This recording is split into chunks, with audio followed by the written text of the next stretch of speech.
इस वीडियो में हम कंटिन्यू करने वाले हैं income tax law and accounts के कुछ और आगे के एमसीक्यूज। इससे पहले भी कुछ वीडियोस में काफी सारे एमसीक्यूज हम कवर कर चुके हैं। उम्मीद करता हूँ वीडियोस आपने देख ली होंगी।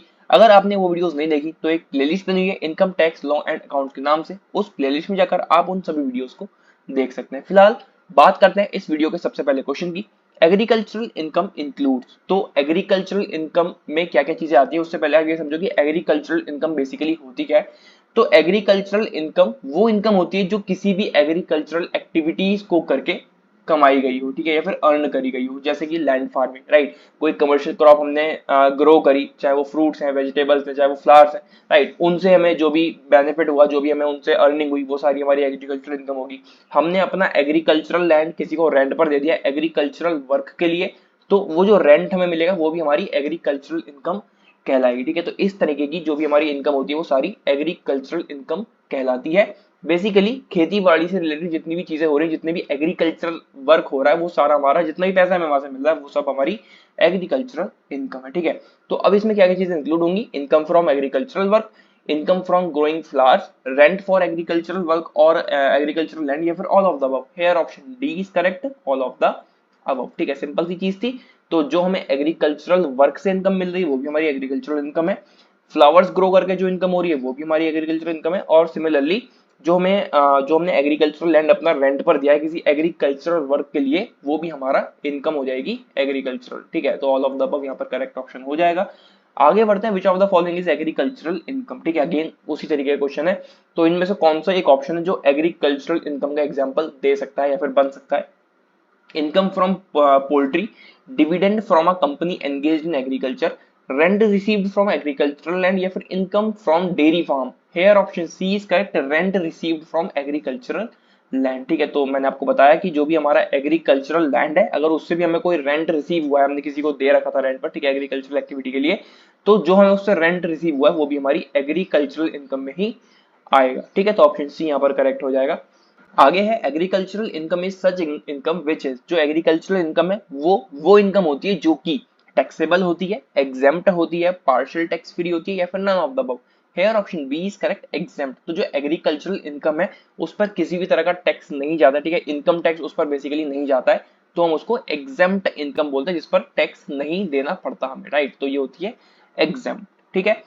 और इसका कुछ क्राइटेरिया भी रहता है जिस पर जो स्टेट गवर्नमेंट है वो टैक्स लेवीड कर सकते हैं, राइट। उसका एक अलग चीज है, वो हम आगे अभी क्वेश्चन आएंगे तो उसमें जानेंगे, ठीक है, क्या उसका क्राइटेरिया, क्या लिमिट है। उस सर्टेन लिमिट के बाद जो स्टेट गवर्नमेंट है वो टैक्स उस पर लेवीड कर सकते हैं, उस पर्सन पर या फिर जो भी वो इनकम अर्न कर रहा है उस पर, राइट।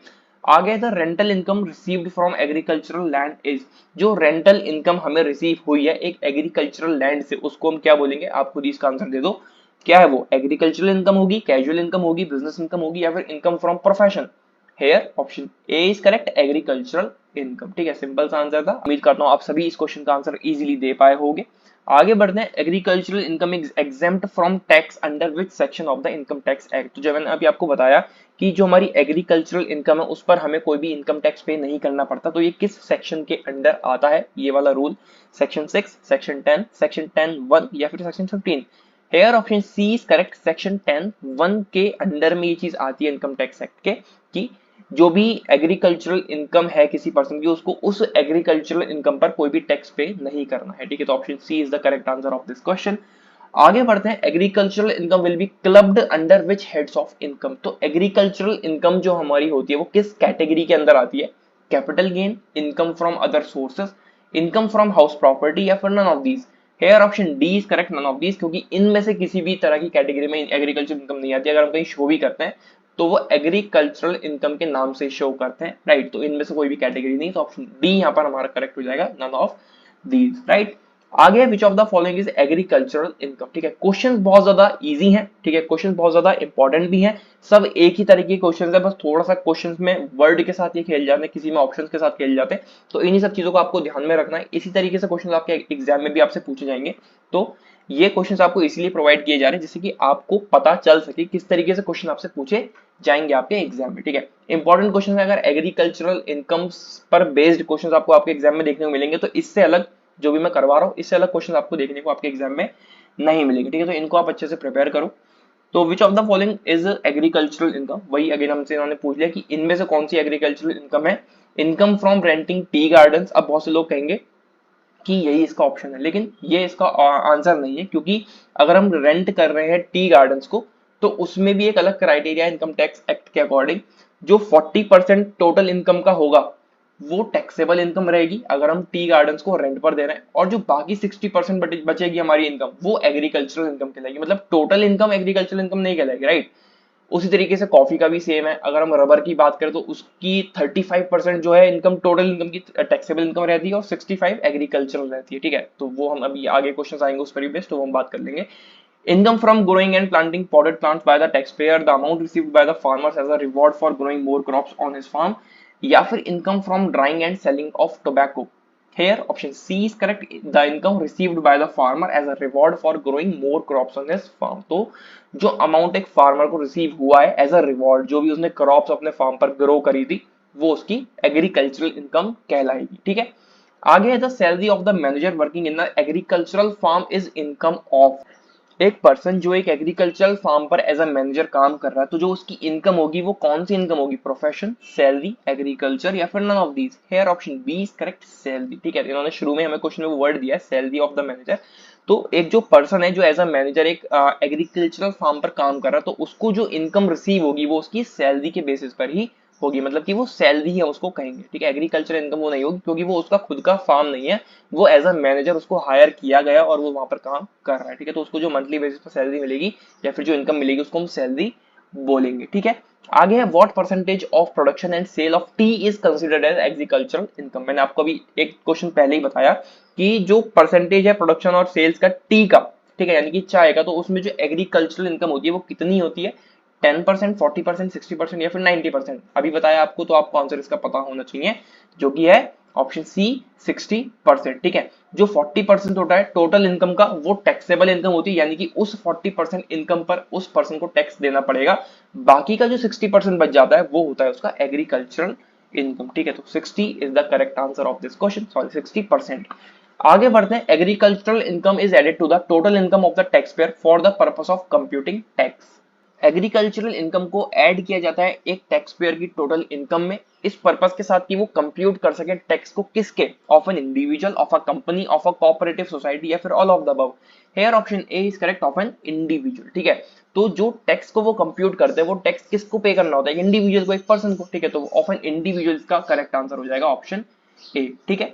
आगे agricultural income is included in total income for computing tax if it is. देखो भाई ये क्वेश्चन आ गया, जब आपसे कह रहा था कि जो स्टेट गवर्नमेंट होती है वो टैक्स पे मतलब टैक्स लेवीड कर सकती है उस इंडिविजुअल पर जब उसका क्राइटेरिया क्या होगा, more than 5000, exceeds 5000 and the total income exceeds the tax free limit. एक टैक्स फ्री लिमिट होगी, अगर उसको वो इनकम एक्सीड कर रही है तो उस पर्सन को टैक्स पे करना पड़ेगा स्टेट गवर्नमेंट को, ठीक है। More than 10,000, more than 50,000 but less than 1000, sorry 1 lakh.